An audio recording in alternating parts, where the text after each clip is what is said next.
You know those incredibly smooth, polished animations you see on all the top websites? What if I told you they're often built with just a few powerful lines of code, all thanks to a library called GSAP? Well, today, we're going beyond the basics. We're diving deep into the GSAP timeline, and we're unlocking one feature that will completely transform your animation game: timeline nesting. Ever look at a really complex animation and think, how on earth do they even coordinate all that? It can feel totally overwhelming, right? Well, that exact frustration is why the GSAP timeline is such a game changer. So in this video, we're going to demystify it all. We'll start by breaking down how to build your animations into modular, reusable blocks. And then, we'll master the real magic, the art of nesting them all together seamlessly. All right, now we're ready to jump into the JavaScript. But before we start writing any code, let me quickly show you what we're working with. Here in our HTML, we've got three simple boxes, A, B, and C, stacked vertically using Flexbox. Nothing fancy, just clean and centered. Oh, and crucial detail, I've already added the GSAP library via CDN, so we're all set to start animating. Now for the fun part. Let's bring that first box to life and create our very first timeline. First, I'm creating a function called firstTimeline. This lets me package up my animations neatly so I can reuse them later. Inside, I'm starting by creating a timeline with gsap.timeline. I'm also setting some defaults here. I'm making each animation last 1 second and using a nice smooth easing curve called power 1 in out. Now for the actual animations.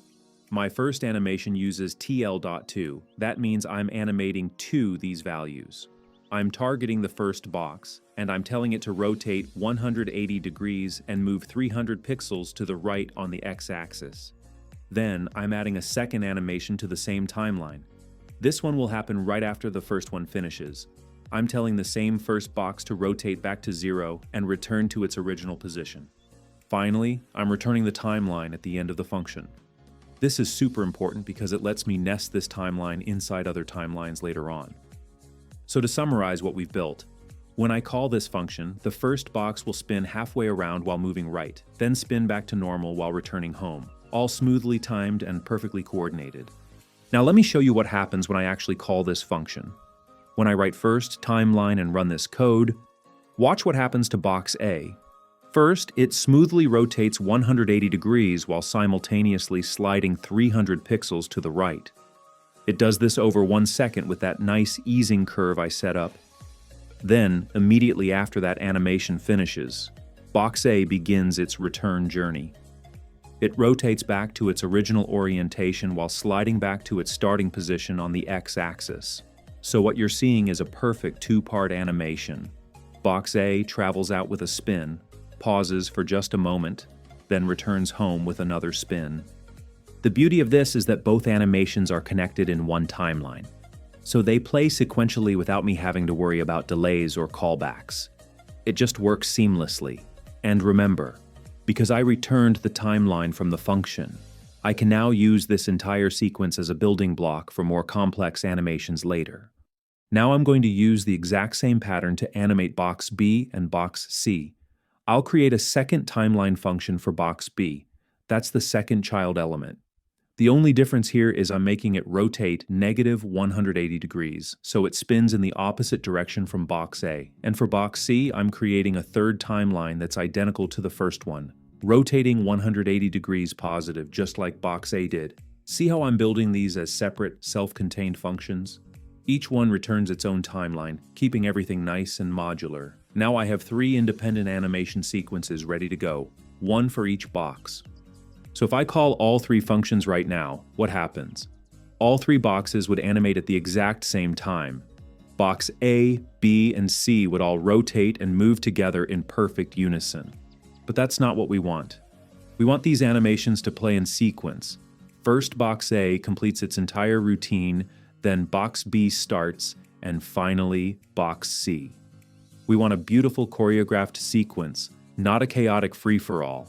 Right now, calling them one after another like this just fires them all off simultaneously. So how do we fix this? This is exactly where timeline nesting comes to the rescue. So here's how we solve that problem. We create one master timeline to rule them all. I'm starting by creating a main timeline like this. Notice I'm setting pause true. This is really important. It means when the page loads, nothing happens yet. The timeline is just waiting for my command. Think of this main timeline as an empty container right now. It's ready to hold all our individual animations, but it won't play until I tell it to. This gives me complete control over when and how the entire animation sequence begins. Now I have a clean slate to build my perfect choreographed sequence. Now for the magic of nesting. I'm going to add each of our individual timelines into this main container. See how I use the .add method. First, I add firstTimeline, then secondTimeline, then thirdTimeline. What this does is tell GSAP, play the first box's entire animation, wait until it's completely finished, then play the second box's animation, wait for that to finish, and finally play the third box's animation. It creates this beautiful chain reaction where each box waits for its turn. Box A completes its spin and return. Then box B begins its routine. And finally, box C follows. This is the power of timeline nesting. We're taking 3 separate animation sequences and stitching them together into one perfectly coordinated performance. And remember, since our main timeline is paused, nothing happens until we tell it to start playing. So to actually see our beautiful choreographed sequence in action, I need to manually start it. That's where this simple command comes in when I call mainTimeline.play. That's the green light that tells GSAP to start the entire performance. Now our 3 boxes will dance perfectly in sequence, one after another, exactly as we designed them to, all with just one single play command. Now let me show you some really powerful timing tricks.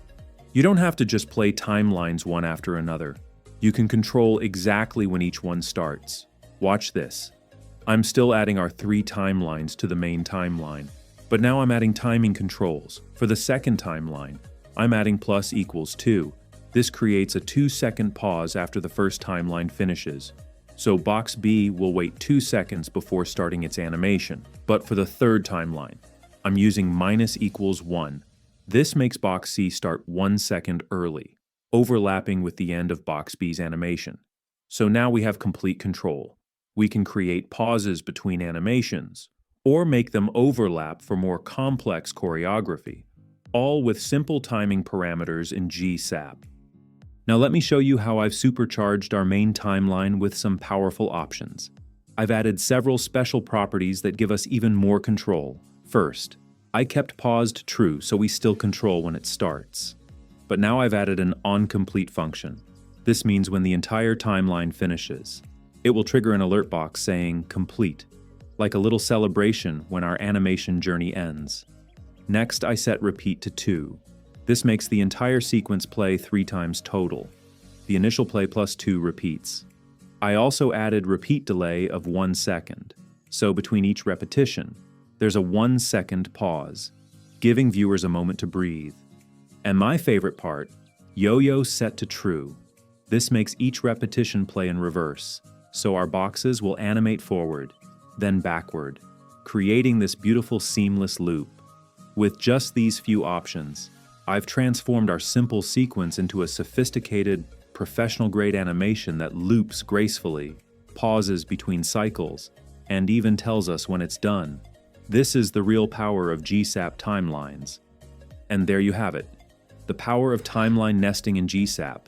We started with simple individual animations and transformed them into a beautifully choreographed sequence, complete with precise timing controls and advanced options like repeats and yo-yo effects. Just imagine what you can build now. You can create complex animation workflows, keep your code clean and modular, and bring a true professional polish to your projects. If you found this helpful, do let me know in the comments. And I'd love to hear what you're building with GSAP timelines.